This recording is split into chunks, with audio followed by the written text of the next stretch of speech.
아주 어려운 곡을 마음을 다해서 불러줘서 감사합니다. 성령 하나님께서 우리 예배를 축복하기를 간절히 희망합니다.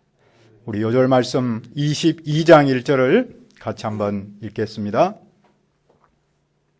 시작. 다윗이 이르되 이런 여호와 하나님의 성전이요 이런 이스라엘의 번제단이라 하였더라. 은혜로우신 아버지 하나님, 이 시간 예배하고자 이 자리에 왔습니다. 성령 하나님께서 우리와 함께 하시고 말씀하시고 은혜를 베풀어 주옵소서. 감사하고 예수님의 이름으로 기도합니다. 아멘. 성전을 생각하면 어떤 그림이 떠오릅니까? 아주 성스럽고 큰 집을 떠오를 수 있겠죠. 사전적으로는 예수 그리스도를 주님으로 고백하고 따르는 성도의 공동체나 그 장소라고 말하고 있습니다. 그러면 이곳이 여호와의 성전이요 라는 말은 무슨 뜻이겠습니까? 1절을 보십시오. 사탄이 일어나 이스라엘을 대적하고 다윗을 충동하여 이스라엘을 계수하게 하니라. 사탄은 항상 하나님을 대적합니다. 하지만 사탄의 활동은 매우 제한적입니다. 왜냐하면 하나님께서 허용하실 때만 활동할 수 있기 때문이죠. 그 사탄이 이스라엘을 치려고 일어났습니다. 다윗을 충동했습니다. 다윗으로 하여금 이스라엘 인구를 조사하도록 했습니다. 다윗은 요압과 백성의 지도자들에게 명령했습니다. 브엘세바에서부터 단까지, 다시 말하면 남쪽에서부터 북쪽까지 인구를 조사하고 돌아와 보고하라. 그러나 요압은 어떻게 반응합니까? 3절입니다. 요압이 아뢰되 여호와께서 그 백성을 지금보다 100배나 더하게 하시기를 원하나이다. 내 주 왕이여, 이 백성이 다 주의 종이 아니니까 내 주께서 어찌하여 이 일을 명령하시나이까? 어찌하여 이스라엘이 범죄하게 하시나이까? 요압은 이스라엘을 다윗의 백성이 아닌 여호와의 백성이라고 부릅니다.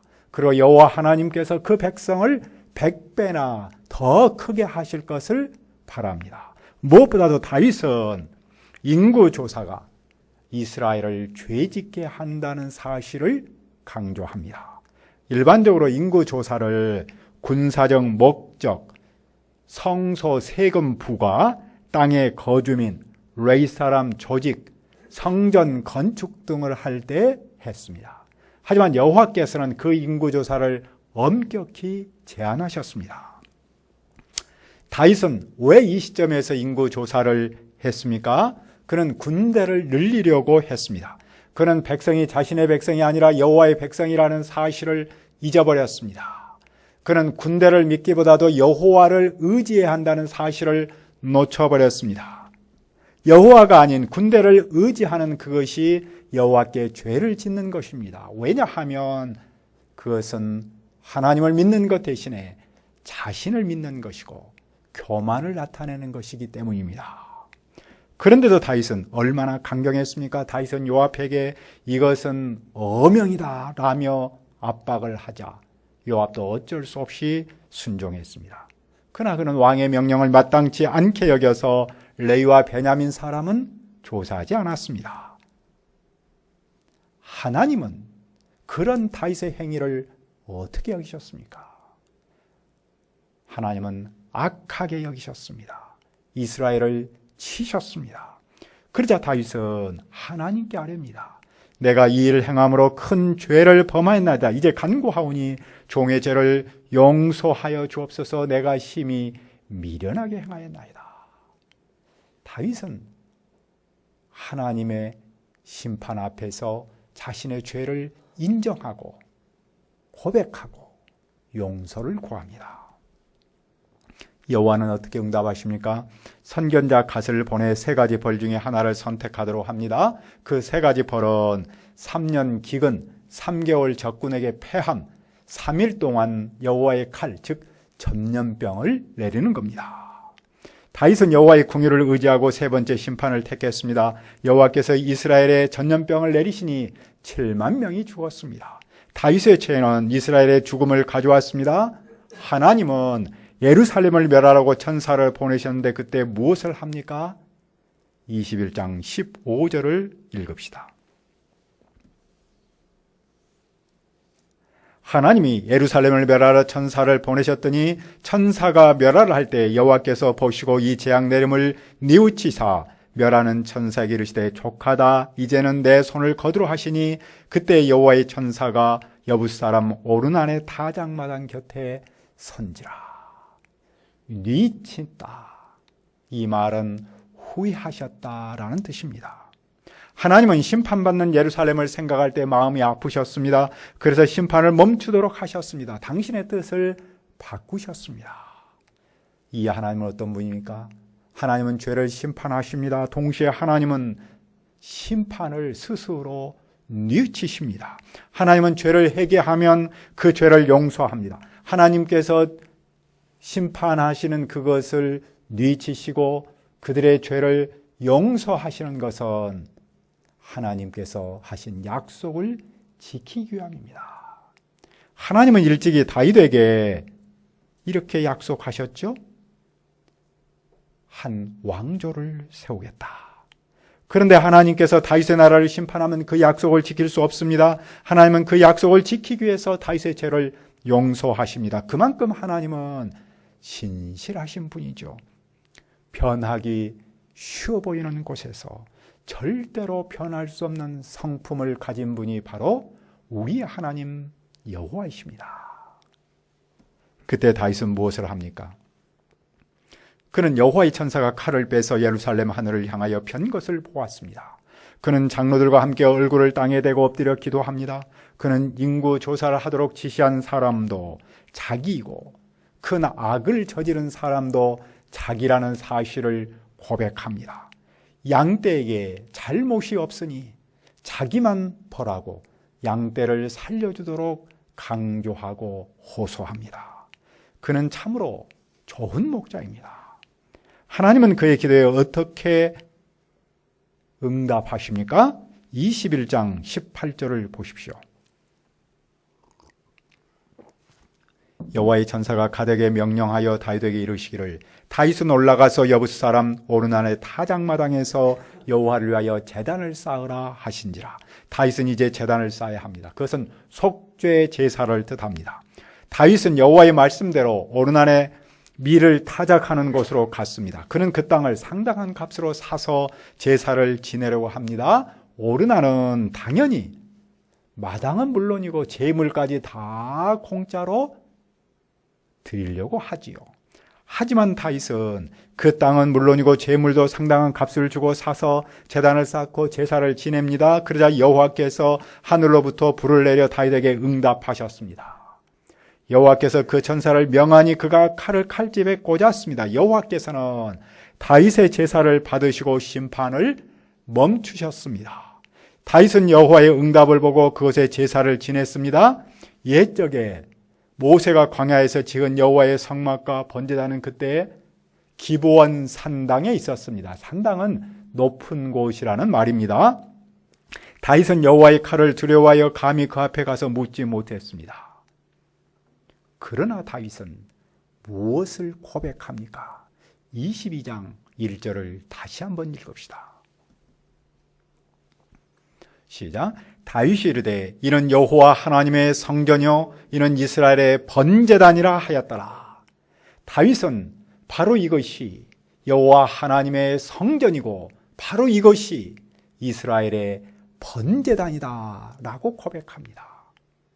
이것이 여호와 하나님의 성전이요 라는 말은 무슨 뜻입니까? 이곳은 다윗이 바로 속죄 제사를 드린 그곳이죠. 하나님께서 다윗의 기도와 회개를 받으신 그곳입니다. 하나님께서 그의 죄를 용서하고 그 백성에게 심판을 멈춘 그곳이죠. 그곳이 여호와 하나님의 성전입니다. 그런데 그곳에는 아직 집이 없습니다. 그냥 마당입니다. 그런데도 이곳을 하나님의 집, 성전이라고 부른 데는 무슨 뜻이 있습니까? 얼마 후에 이곳에 하나님의 집, 즉 성전을 지을 것을 뜻합니다. 동시에 하나님의 집은 단순히 집 건물을 말하지 않음을 뜻합니다. 하나님은 집에 갇혀 계신 분이 아닙니다. 하나님은 공간을 뛰어넘어 계십니다. 하나님의 긍휼과 용서는 어디에서나 일어납니다. 따라서 하나님의 긍휼과 용서가 있는 그곳이 바로 성전이죠. 다윗은 하나님의 긍휼과 용서를 성전으로 상징화한 것입니다. 성전은 하나님의 집이면서 동시에 하나님이 있으시지 않은 그곳입니다. 이런 이중적 의미를 다윗이 고백한 것이죠. 그러면 다윗의 이런 고백이 포로 후기 공동체에 주는 의미는 무엇입니까? 그들은 바벨론 포로에게서 돌아와 성전 짓는 일에 헌신했습니다. 그들은 성전을 짓기만 하면 삶이 달라질 것을 믿어 의심하지 않았습니다. 하지만 현실은 그렇지 못했습니다.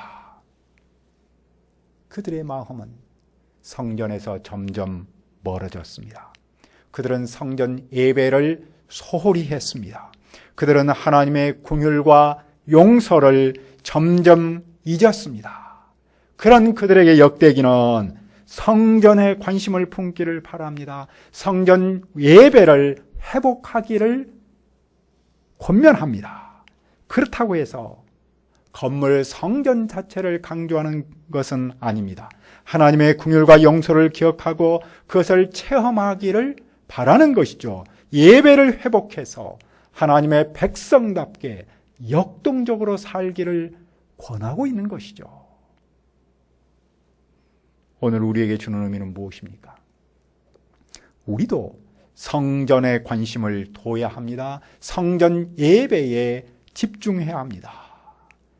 물론 오늘 우리에게도 건물 성전 자체를 강조하는 그것은 아니겠죠? 오늘의 성전은 예수님의 십자가 부활을 통해 나타난 인격 성전임을 계속해서 여러 번 강조하고 있습니다. 누구든지 예수님을 믿음으로 하나님의 긍휼과 용서를 체험할 수 있습니다. 예수님은 긍휼과 용서를 체험하는 데 있어서 솔로몬 성전이나 역대기 청중이 지었던 그 수룹바벨 성전보다도 탁월한 길을 여셨습니다. 그 예수님을 믿고 용서와 긍휼을 체험하는 공간을 오늘 우리는 교회라고 부릅니다. 그 한 사람 한 사람이 모인 공동체를 교회라고 부르죠. 그것은 바울 사도와 또한 사도 베드로께서 교회를 새롭게 지은 성전으로 보신 데 있습니다. 따라서 오늘 우리는 예수님을 믿음으로 교회 안에서 예배를 통해서 하나님의 긍휼과 용서를 체험할 수 있습니다. 그리고 우리도 이렇게 고백할 수 있지 않겠습니까? 이곳이 여호와 하나님의 성전이다.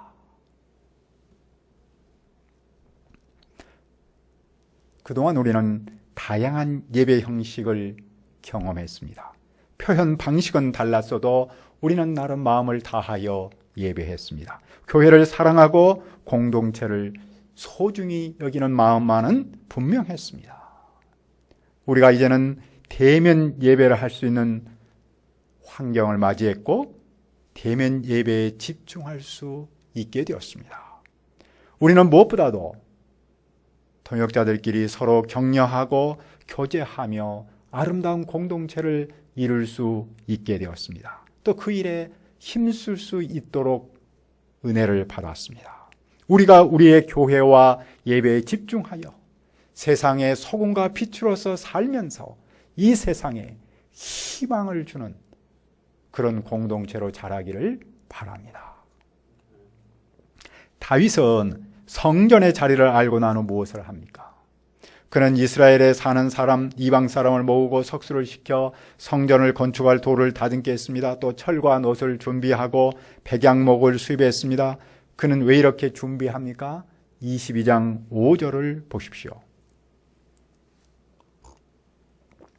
다윗이 이르되 내 아들 솔로몬은 어리고 미숙하고 여호와를 위하여 건축할 성전은 극히 웅장하여 만국의 명성과 영광이 있게 하여야 할지라. 그러므로 내가 이제 그것을 위하여 준비하리라 하고 다윗이 죽기 전에 많이 준비하였더라. 솔로몬은 어리고 경험이 부족합니다. 하지만 성전은 단순한 집이 아니라 여호와의 이름과 영광을 나타내야 합니다. 솔로몬의 힘으로는 큰 일을 할 수 없습니다. 따라서 다윗은 그 솔로몬을 위해서 자기가 할 수 있는 일을 다 준비하고 있습니다. 준비하는 다윗을 통해서 무엇을 배웁니까? 자기보다 후손을 위해 준비하는 모습을 배울 수 있죠. 다윗은 비록 성전을 짓지 못할지라도 미래를 준비했습니다. 그는 자기가 아닌 후계자를 위해 준비했습니다. 그에게는 믿음이 있고 소망이 있기 때문이겠죠. 그는 씨를 뿌렸고 열매는 그 후계자가 거둡니다. 씨를 뿌리는 사람과 열매를 거두는 사람이 다를 수 있습니다. 하지만 씨를 뿌리는 사람이 있어야만 열매를 거두는 사람도 있는 것이죠. 이것을 우리는 믿음의 계승사역이라고 부릅니다. 믿음의 계승사역을 통해서 하나님의 나라는 더욱 견고해지고 확장해지지 않습니까? 다윗은 솔로몬에게 무엇을 부탁합니까? 22장 6절입니다. 다윗이 그의 아들 솔로몬을 불러 이스라엘 하나님 여호와를 위하여 성전 건축하기를 부탁하여. 다윗은 솔로몬에게 성전 건축을 하도록 부탁합니다. 왜 그렇습니까? 그는 성전을 지을 마음이 있었으나 여호와께서 짓지 못하도록 하셨기 때문입니다. 또 여호와께서 솔로몬으로 하여금 성전을 짓도록 하셨기 때문입니다. 하나님은 모세의 후계자로 여호수아를 세우셨듯이 다윗의 후계자로 솔로몬을 세우셨습니다. 솔로몬은 온순한 사람, 평화의 사람이라는 뜻입니다. 여호와께서 그의 생전에 평화와 안정을 이스라엘에 주실 겁니다. 왜 그렇게 하십니까? 10절은 말씀합니다. 그가 내 이름을 위하여 성전을 건축하리라. 그는 내 아들이 되고 나는 그의 아버지가 되어 그 나라 왕위를 이스라엘 위에 굳게 세워 영원까지 이르게 하리라. 솔로몬은 여호와를 위하여 성전을 짓습니다. 성전은 그 백성에게 평화를 주는 것이죠. 따라서 평화의 사람이 평화의 장소를 짓습니다. 그러면 여호와께서 그 나라 왕위를 견고하게 하십니다. 솔로몬은 어떻게 성전을 지을 수 있습니까? 여호와께서 그와 함께 하실 때 그분의 말씀대로 성전을 지을 수 있습니다. 여호와께서 그에게 지혜와 총명을 주셔서 이스라엘을 다스리게 합니다.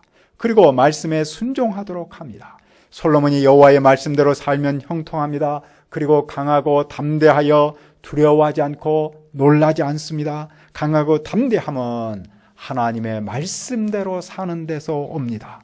말씀대로 살지 않으면 두려울 수밖에 없는 것이죠. 말씀대로 살면 어떤 어려움에도 강하고 담대할 수 있습니다. 솔로몬은 이제 무엇을 해야 합니까? 그는 다윗이 준비한 것에 더 많은 것을 보태야 합니다. 솔로몬은 물건만 보탤 것이 아니라 일꾼도 보태야 합니다. 그는 혼자 성전을 짓지 않고 여러 사람과 동역하여 짓습니다. 성전은 사람이 준비할 수 있는 최선의 것과 최고의 것을 요구합니다. 왜냐하면 성전은 그만한 가치가 있기 때문이죠. 따라서 여호와의 영광을 위해서 오늘 우리가 드리는 모든 것은 낭비가 아닙니다. 그것은 최선의 것이며 최고의 것입니다. 그들이 그렇게 헌신할 수 있는 근거는 무엇입니까? 하나님 여호와께서 그들과 함께 하심이 있습니다. 여호와는 그들과 함께 하셔서 사면으로 그들에게 평온함을 주십니다. 주변 나라들이 이스라엘에게 복종할 수 있도록 여호와께서 그렇게 환경을 만드십니다. 그러므로 솔로몬과 이스라엘은 이제 무엇을 해야 합니까? 22장 19절을 읽읍시다.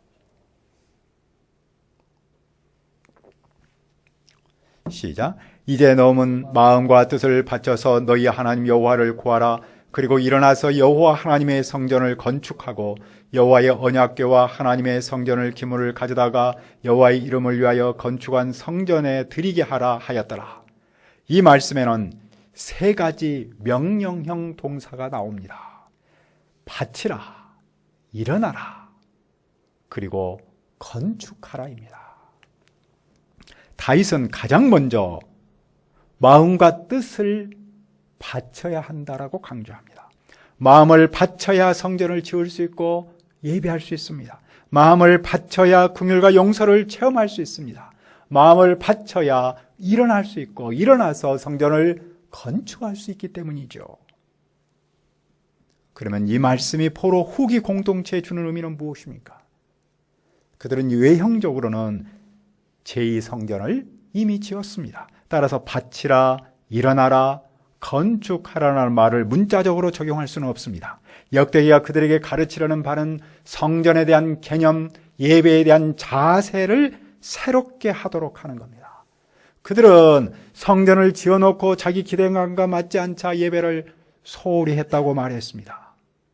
그들은 오히려 자기의 일에 마음과 시간을 바쳐버렸습니다. 그러나 역대기는 그들에게 성전의 마음과 뜻을 바치도록 격려합니다.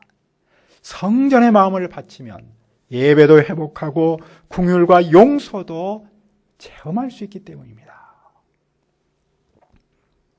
오늘 우리는 무엇을 배웁니까?